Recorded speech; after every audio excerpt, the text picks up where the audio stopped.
जब सबसे पहले मनुष्य को सामाजिक विज्ञान मिला, तब से मनुष्य का मन विज्ञान और ज्ञान में व्यस्त था। फिर विज्ञान और ज्ञान मानव जाति के शासन के लिए उपकरण बन गए और अब मनुष्य के पास परमेश्वर की आराधना करने के लिए पर्याप्त अवसर नहीं था और परमेश्वर की आराधना के लिए अब और अनुकूल परिस्थितियां नहीं थीं। मनुष्यों के हृदय में परमेश्वर की स्थिति और भी नीचे हो गई थी। मनुष्य के हृदय का संसार, जिसमें परमेश्वर के लिए जगह ना हो, अंधकारमय और आशा रहित है और इसलिए मनुष्य के हृदय और मन को भरने के लिए सामाजिक विज्ञान के सिद्धांत, मानव विकास के सिद्धांत और अन्य कई सिद्धांतों को व्यक्त करने के लिए कई सामाजिक वैज्ञानिक, इतिहासकार और राजनीतिज्ञ उत्पन्न हो गए, जिन्होंने इस सच्चाई की अवहेलना की कि परमेश्वर ने मनुष्य की रचना की। इस तरह जो यह विश्वास करते हैं कि परमेश्वर ने सब कुछ बनाया है, वे बहुत ही कम रह गए और वे जो विकास के सिद्धांत पर विश्वास करते हैं, उनकी संख्या और भी अधिक बढ़ गई। अधिकाधिक लोग पुराने विधान के युग के दौरान परमेश्वर के कार्य के अभिलेखों और उसके वचनों को मिथकों और पौराणिक कथाओं के रूप में मानते हैं। लोग अपने हृदयों में परमेश्वर की गरिमा और महानता के प्रति और इस सिद्धांत के प्रति कि परमेश्वर का अस्तित्व है और सभी चीजों पर प्रभुत्व धारण करता है, उदासीन बन जाते हैं। मानव जाति का अस्तित्व और देशों एवं राष्ट्रों का भाग्य उनके लिए अब और महत्वपूर्ण नहीं रह जाते हैं। मनुष्य केवल खाने पीने और भोग विलासिता की खोज में चिंतित एक खोखले संसार में रहता है।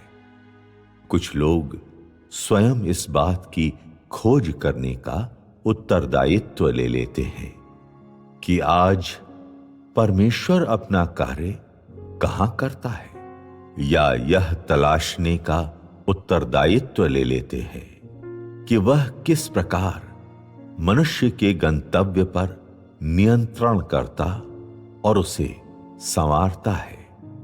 और इस तरह मानव सभ्यता मनुष्यों की इच्छाओं को पूर्ण करने में, अनजाने में और भी अधिक अक्षम बन जाती है। और कई ऐसे लोग भी हैं जो यह महसूस करते हैं कि इस प्रकार के संसार में रहकर वे उन लोगों के बजाय जो चले गए हैं कम खुश हैं। यहां तक कि उन देशों के लोग भी जो अत्यधिक सभ्य हुआ करते थे, इस तरह की शिकायतों को हवा देते हैं, क्योंकि इससे कोई फर्क नहीं पड़ता है कि मानव जाति की सभ्यता को सुरक्षित रखने के लिए शासक और समाजशास्त्री अपना कितना दिमाग खपाते हैं। परमेश्वर के मार्गदर्शन के बिना यह किसी लाभ का नहीं है।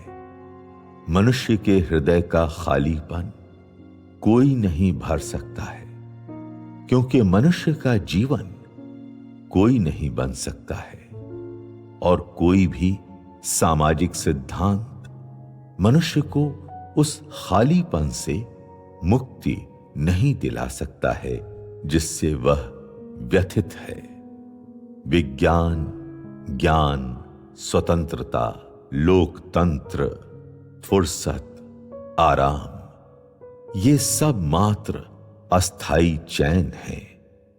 यहां तक कि इन बातों के साथ भी मनुष्य अपरिहार्य रूप से पाप करेगा और समाज के अन्याय पर विलाप करेगा। ये वस्तुएं मनुष्य की लालसा और अन्वेषण की इच्छा को शांत नहीं कर सकती है, क्योंकि मनुष्य को परमेश्वर के द्वारा बनाया गया है और मनुष्यों के बेहुदे बलिदान और अन्वेषण केवल और भी अधिक कष्ट की ओर लेकर जा सकते हैं। मनुष्य एक निरंतर भय की स्थिति में रहेगा और नहीं जान सकेगा कि मानव जाति के भविष्य का किस प्रकार से सामना किया जाए या आगे आने वाले मार्ग पर कैसे चला जाए। मनुष्य यहां तक कि विज्ञान और ज्ञान के भय से भी डरने लगेगा और स्वयं के भीतर के खालीपन से और भी अधिक डरने लगेगा।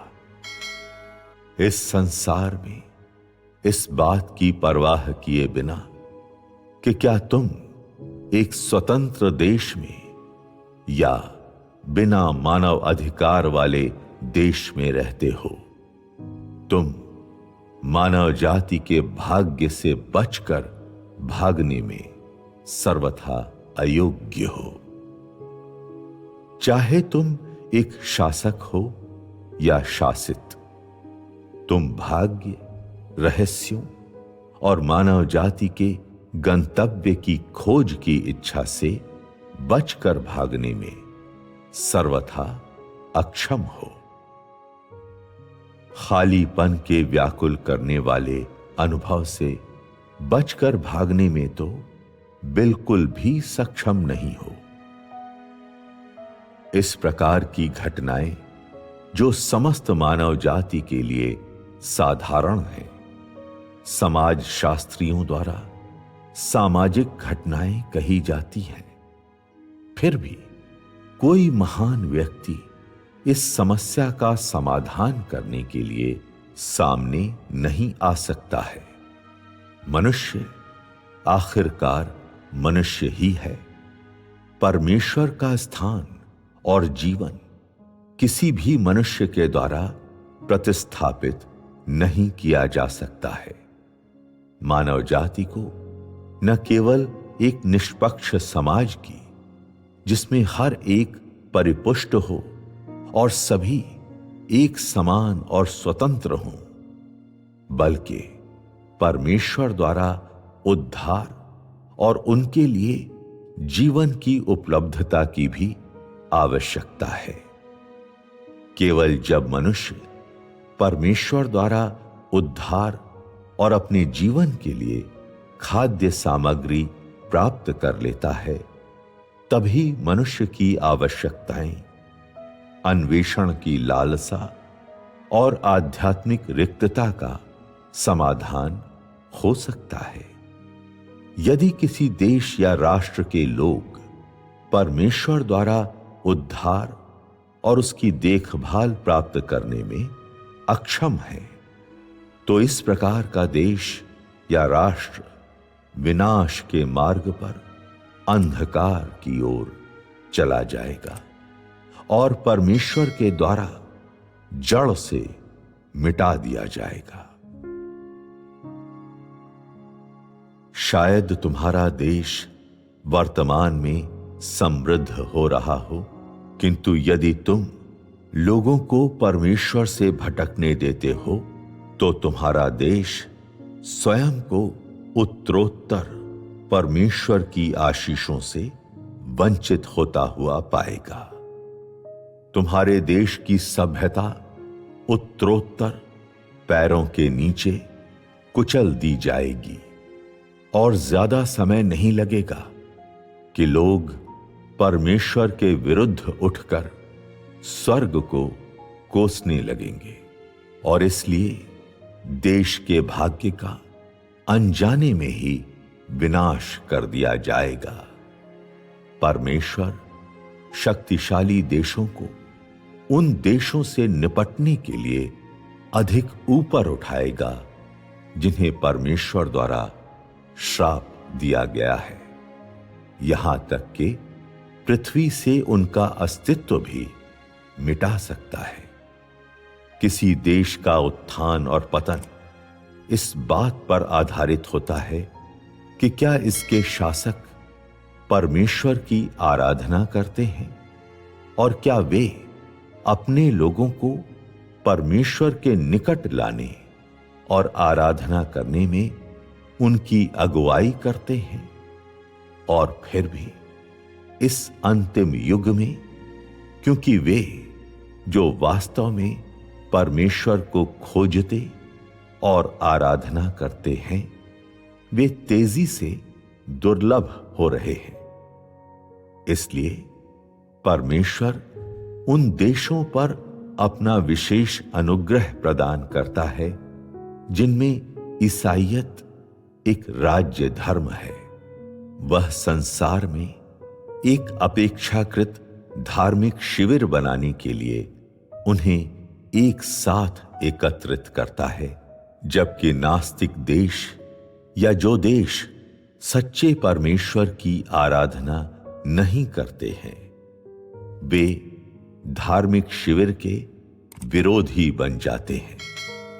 इस तरह परमेश्वर का मानव जाति के बीच न केवल एक स्थान होता है जिससे वह अपना कार्य कर सकता है, बल्कि उन देशों को भी प्राप्त करता है जो धर्मी अधिकार का प्रयोग कर सकते हैं, ताकि उन देशों पर शास्तियां और प्रतिबंध लगाए जाएं जो परमेश्वर का विरोध करते हैं।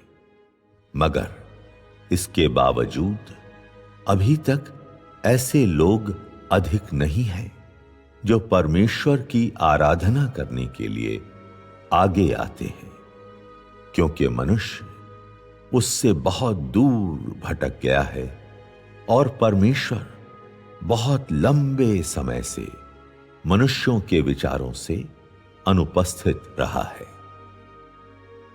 पृथ्वी पर ऐसे देश रह जाते हैं जो धार्मिकता का अभ्यास करते हैं और अधार्मिकता का विरोध करते हैं, किंतु यह परमेश्वर की इच्छा से अत्यंत दूर है, क्योंकि किसी भी देश का शासक अपने लोगों के ऊपर परमेश्वर को नियंत्रण नहीं करने देगा और कोई राजनीतिक दल परमेश्वर की आराधना करने के लिए अपने लोगों को एक साथ इकट्ठा नहीं करेगा। परमेश्वर ने प्रत्येक देश, राष्ट्र, सत्तारूढ़ दल और यहां तक कि प्रत्येक व्यक्ति के हृदय में अपना न्याय संगत स्थान खो दिया है। यद्यपि धर्मी ताकतें इस दुनिया में मौजूद हैं, किंतु वह शासन जिसमें मनुष्य के हृदय में परमेश्वर का कोई स्थान नहीं हो, नाजुक होता है। परमेश्वर के आशीष के बिना राजनीतिक क्षेत्र अव्यवस्था में पड़ जाएंगे और हमले के लिए असुरक्षित हो जाएंगे। मानव जाति के लिए परमेश्वर के आशीष के बिना होना धूप के न होने के समान है। इस बात की परवाह किए बिना कि शासक अपने लोगों के लिए कितने अधिक परिश्रम से योगदान करते हैं, इस बात पर ध्यान दिए बिना कि मानव जाति कितने धर्मी सम्मेलन आयोजित करती है, इनमें से कोई भी चीजों की काया पलट नहीं करेगा या मानव जाति के भाग्य को नहीं बदलेगा। मनुष्य का मानना है कि ऐसा देश जिसमें लोगों को खिलाया जाता है और पहनने के लिए कपड़े दिए जाते हैं, जिसमें वे एक साथ शांति से रहते हैं, एक अच्छा देश है और एक अच्छे नेतृत्व वाला देश है। किंतु परमेश्वर ऐसा नहीं सोचता है। उसका मानना है कि कोई देश जिसमें कोई भी व्यक्ति उसकी आराधना नहीं करता है, एक ऐसा देश है जिसे वह जड़ से मिटा देगा। मनुष्य के सोचने का तरीका परमेश्वर के सोचने के तरीकों से पूरी तरह भिन्न है। यदि किसी देश का मुखिया परमेश्वर की आराधना नहीं करता है, तो उस देश का भाग्य बहुत ही दुखदायक होगा और उस देश का कोई गंतव्य नहीं होगा। परमेश्वर मनुष्य की राजनीति में भाग नहीं लेता है, फिर भी देश या राष्ट्र का भाग्य परमेश्वर के द्वारा नियंत्रित होता है। परमेश्वर इस संसार को और संपूर्ण ब्रह्मांड को नियंत्रित करता है। मनुष्य का भाग्य और परमेश्वर की योजना बहुत ही घनिष्ठता से जुड़ी हुई है और कोई भी मनुष्य, देश या राष्ट्र परमेश्वर की संप्रभुता से मुक्त नहीं है। यदि मनुष्य अपने भाग्य को जानना चाहता है, तो उसे अवश्य परमेश्वर के सामने आना चाहिए। परमेश्वर उन लोगों को समृद्ध करवाएगा जो उसका अनुसरण करते और उसकी आराधना करते हैं, और उनका पतन और विनाश करेगा जो उसका विरोध करते हैं और उसे अस्वीकार करते हैं।